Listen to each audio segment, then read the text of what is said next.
Do you remember your dreams? Do you remember your dreams?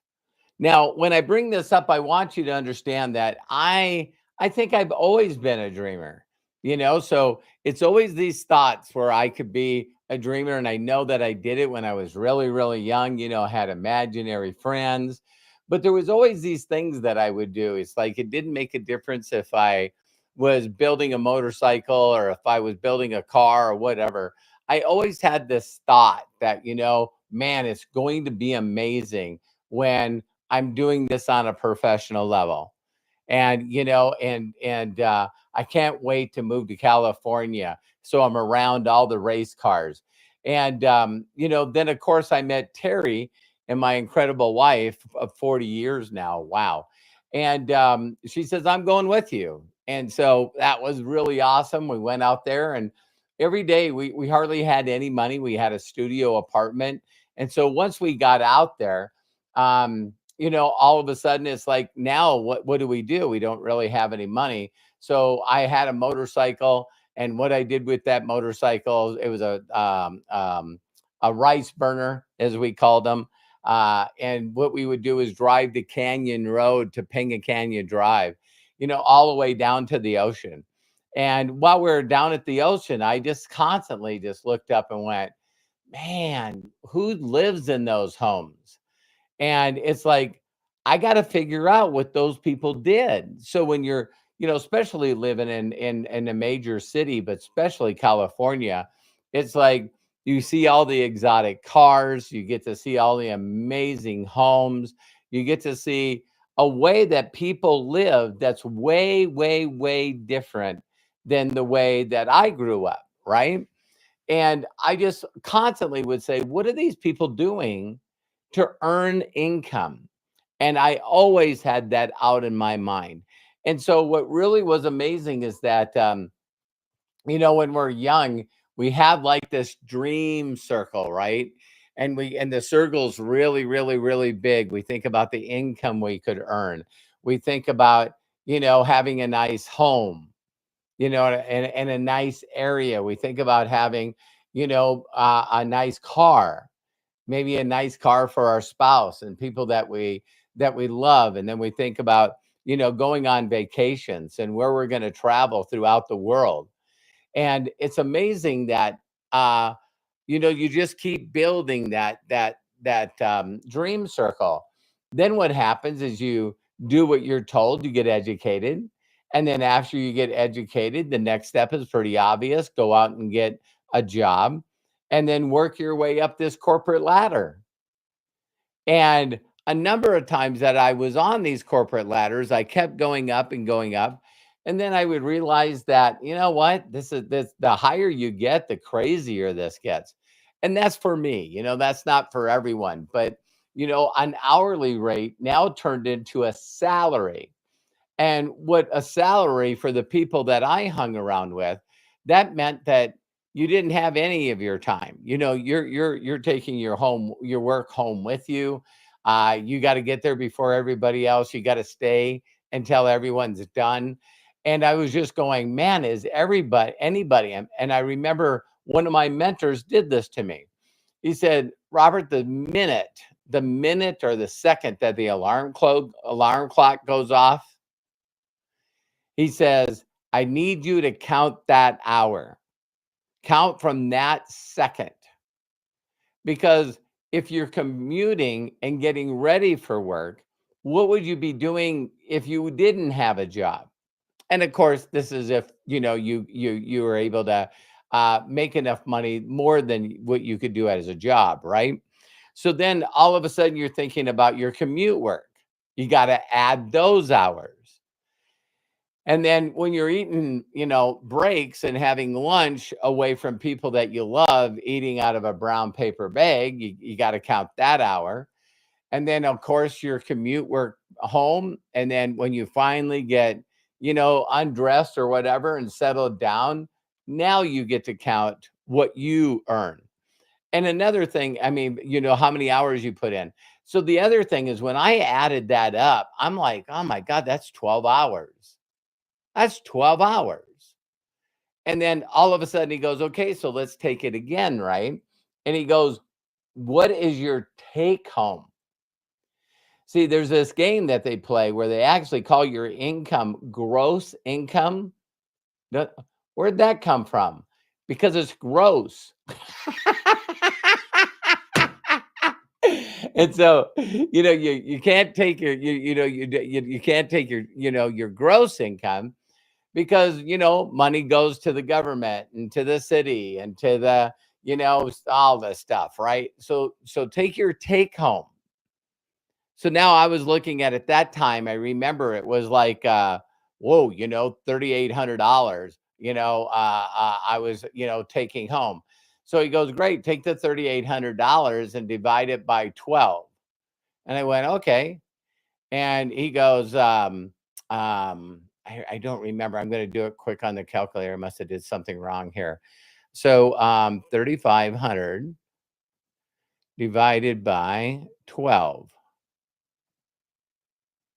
Yeah, I'm doing something wrong. My math is all messed up because this says this is $291 an hour. Oh no, I know what I'm doing. I got to divide. Hey, so you guys are watching right now. You do not have to be smart. Okay, 3,800. You guys are laughing. 3,800. Now I get to divide that by 30. All right, 30 days. There we go. And now that's 126, and then I get to divide that by 12 hours. Still not right. That says I'm making $10 an hour. But I think each and every one of you are getting the point, right? It was like, it's like I didn't own my own life. So I didn't have enough money left over to do nice things with Terry and I. And this was before Matt and Kyle came along. And it's like, wow, it's like I'm never gonna get ahead. I'm never gonna get ahead. And that's where I see the majority of the people today. Because what you do is you got this giant income circle, and then you got this small income circle, dream circle, income circle. So then what we do is we go, nah, that's stupid. Why would you want to get a new car? I'll just get a used car, and then I'll fix that up. Forget about vacation. You know what I mean? I can get a tent and just stay out in the woods someplace or over by the river, and then we go on. So that will be my vacation. And what about a home? It doesn't have to be a nice home, or maybe better than I don't get a home. Maybe what I need to do is I just got to rent. I'll just rent. And, I think that we can get away with one car instead of two cars for Terry and I.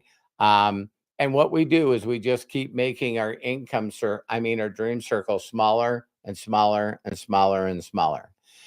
Now, it's not just that we made our dream circle smaller. Then what we do is we really do some awful things.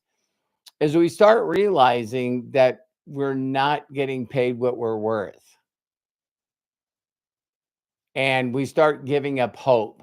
And so what we do is then we start figuring out, I'm not going to do all this extra stuff. Promotions go to, family members or somebody else. And then all of a sudden we just go, you know what? I wonder, I'm just going to do the minimum.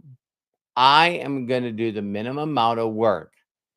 And you sort of get into a different game. Now, this game is all about, how little work can you really get away with? And I tell this story all the time about, man, I was excited about my first job. And I got there early. In fact, I drove the route from my house to see how long it would take me. There's no way I'd want to be late. And I got there early. I always stayed late. I took a very short lunch, I'm done eating, go back to work. And I just really had this work ethic that if I worked harder than anybody else, this would really get me someplace. And always around like 10 minutes to 5, I would see all of these people, mechanics, that were hanging around the punch out clock, right? And I was like, what are they doing? You know what I mean? And they were already had new uniforms on for the new day. They are already cleaned up. Their tools are cleaned up. They're already in the and they're in their toolbox. So, they probably really shut down about 4:30. And then I walked up there one day and I go, "What are you guys doing?" They said, "Well, you know what? You'll get it when you get your first paycheck." And I'm going, "What are you talking about?" And he goes, "Well, if you do over 40 hours, that's overtime. And when you earn overtime, the government takes 50% of your money." And I was like, "Well, so what? I still make more than you." But that got tiring. That got tiring. And the next thing I know, I'm doing what everybody else is doing. That's Out of the Science of Getting Rich and Think and Grow Rich by Napoleon Hill. And all of a sudden, you start acting the same way the people that you hang around with, and these are coworkers. I worked with them every day, and so now all of a sudden, it's like, hey, I don't need to be pushing this hard. And then the worst thing happened is I no longer were passionate about my job. I was no longer excited about my job. And then I fell into this thing, same stuff, different day. All of a sudden, I'm in this rut, and the description of a rut is, the grave with yeah, a grave with the ends knocked out. And yeah, just start day by day, just living life, and just basically said, don't need nice things in life. That's not for me. And yeah, just so I get it, man. When people reach out to me, and it's like, I don't think that I could do anything else. You know what I mean? What am I going to go to school? Because I really didn't have any options. What am I going to do? Am I going to go get an education for a degree for another kind of job, and then work at that corporate ladder and then work my way up? And so my dreams were like to be a crew chief one day, right? And then all of a sudden, at the time, this was really a traumatizing for me. But I then found out that it was a blessing in disguise. So I'm not, we're not paying attention. We take these wheels off a Toyota van, and it's the motor's in the front, and the driver sit over the motor. And it started to tip because it was front heavy. And I tried to stop it, and bingo. Now all of a sudden, it hyperextends my knee. I'm rushed to the ER. The ER doctor's telling me that it's like my knee's like in a tourniquet. It's internal bleeding, and he looks at me and he goes, "Are you a Toyota mechanic?" Yeah, oh, yeah, I got Bobby on my name tag here, and he said, "Wow, you won't be a mechanic anymore." He goes, "You really messed up your knee." He says it's going to be hard for you to support your weight. I thought my dreams were like nothing, and now I'm like, "What?" See, there's this phrase out there, if you're not grateful for what you have, and if you're not total in appreciation mode, man, when I was all of a sudden on workman's comp, now my pay's down to 900 a month. Man, 3,800 sound like a lot. You hear what I'm saying? And it's just like, wow. And so now all of a sudden I'm losing everything, They're taking away my motorcycle, they're taking away everything that I had. And now my dreams get smaller because now they're saying, like, hey, you know what? Um, I'm just telling you, you know what I mean? You're going to have to learn a new career. If you don't learn a new career, then we're going to stop paying you the 900 bucks. And I'm like, I got my electricity cut off. I took a small loan from a pawn shop on my used car. And man, talk about feeling hopeless and desperate and even suicidal. It was like, oh man. And all of a sudden, what happened is a friend called me. You can check out roberthollis.com/free and get a digital copy of my best-selling book from Amazon. It's also in Spanish and also on audio. And all of a sudden, he said to me, "I met this guy today. He showed me his check. It was attached to the stub in an envelope, and he says it was $62,000 for a month." I was like, what? And he goes, yeah, he put together this training, this free training, and also this free marketing system. And he said, I'm telling you, he's looking for people that want to make six figures a year. And I said to him, I want to meet him. I'll come pick you up. And what was amazing is when I hung around him instead of all the other people that I was hanging around at the time, he started making my dreams come true again. And he gave me a pathway and a way to be able to really, really do some wonderful things for myself, but basically from Terry and now my sons.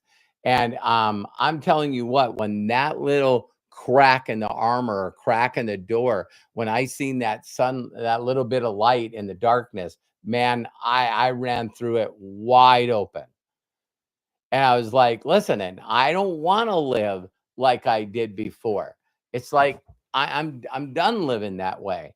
And so I remember the one of the first thoughts that I had in my mind is, first of all, I never ever imagined I could make 62,000 a month. Never. But I thought, God, what would $6,000 a month be? If I could make 10% of the money that he's making, that's $6,200. Holy cow, what would my life be like? So I didn't look at myself as being as smart or as talented as him.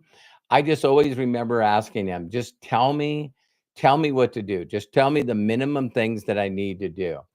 And he said, you got to get excited that if you had this money, what would you do with it? Start getting into your imagination. And he says, I want you to really tap into that imagination again. And then he says very simply, you got to reach out to a lot of people. And, most people, majority of people don't want to change anything. They're stuck in that small income circle, with a small dream circle. And they've just lost hope. They don't have the ability to imagine anymore. They don't have the ability to remember what dreams they used to have. They just put them on the shelf. And I went, wow. And then the other thought that I had is I went, wow, if I can work 12 hours for somebody else, can I at least work 12 hours for if I work 12 hours for somebody else, why couldn't I, yeah, at least do 12 hours for me? And that's the way that I put my mind into it. And for those of you out there that have a job, you know what I mean? Then, instead of getting a part-time job, why not learn something that you could do to start supplementing in this gig economy, where you can get involved for free and do nothing but share your affiliate link. And so my wife and I started, now she's my wife. That was one of my dreams. One of my dreams was, the basics, get my electricity turned on, get the landlord, get the landlord off of me, pay my payments to the pawn shop so I didn't get my car repoed, and start working myself out of debt.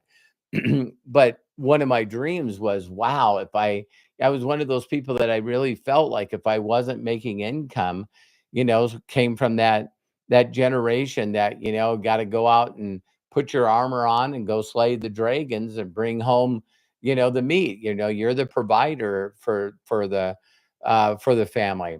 And so if I couldn't provide, then I didn't feel like I was worthy to have a relationship with her. And so my dream was, wow, I want to go get a wedding ring and I want to, fly to Billings, Montana and beg her on my knees to say yes and marry me. And one of the things that I did is I said, not only am I going to marry you, but remember all those dreams that we used to have about, being close to the ocean and having a home down there. I'm going to do it. I'm going to get you a reliable car. We're going to always be able to have money to take care of our family. And we put our heads down and I went to work. And so there's so many dreams that my wife and I have been able to fulfill for not only us, but for our family. And then all of a sudden, one of those dreams are traveling.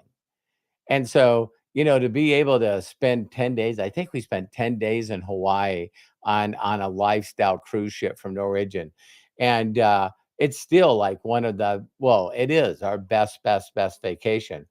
And then, all of a sudden now I'm like, I'm really thinking about, and about, some of the places I've been to. I've been able to fill my entire passport.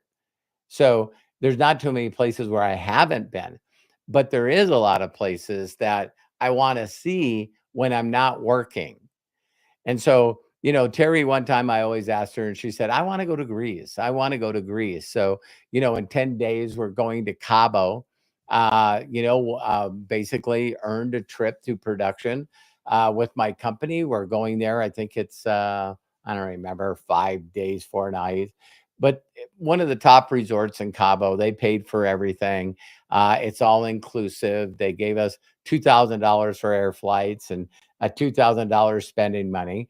And then all of a sudden, we hooked together with this company called Dream Trips. And they said the next vacation is it to Greece.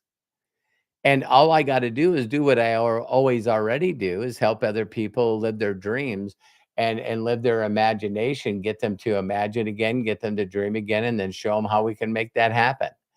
And so now all of a sudden it's like we're qualifying for this trip, and I'm gonna get that trip for free. And Terry and I are going to Greece in October. And I know this is a funny statement, but it's true. I can show you how to go with us. I can show you how to go with us and get that trip for free. And so yeah, the one thing that I wanted to share is that dreams do come true. Now all these dreams that I've had throughout my life, it was the only dream is funny. Sometimes we take the wrong path to our dreams, because I thought, wow, wouldn't it be neat to have all my family and friends see me in the winner's circle, a winner's circle of a big race, and my pager's going off. That shows how long ago this is. And I was able to do that. You know what I mean? It was funny. There's just so many things that have happened in my career and my life, where the more I dream, I always dreamt about, helping orphans, because there was a time that I was taken away from my parents when I was really young. And, I just thought, wow, when you're thinking you're being abandoned and passed home to home, it'd be neat to be able to be a voice and help those kids out. And I've been blessed to do that. And I'm just telling you, do you remember your dreams? And why did you put them on the shelf? Why did you think there's no way to be able to get them? Who told you that you can't have them? Maybe you just didn't stumble across it like I did. So I'd love to be able to help you. I have so many free videos on this YouTube channel and also on roberthollis.com. We're here to help you in every step of the way. I believe in you. And Melody Riba, thank you so much for being a super chatter and giving money so I can give it to the children. I love and appreciate you. Do me a huge personal favor, share this video and make sure to like it if you're not subscribed, and click on that bell. I try my best to do 1 or 2 videos a day. I'm here to help you. And I give you permission to succeed and be happy in life. My mentors did that for me. I was one of those guys that were constantly walking around looking for someone to give me permission to do what I knew I could do and trust myself. So have a great day, and love and appreciate you. And we'll see you soon on the next video. Bye for now.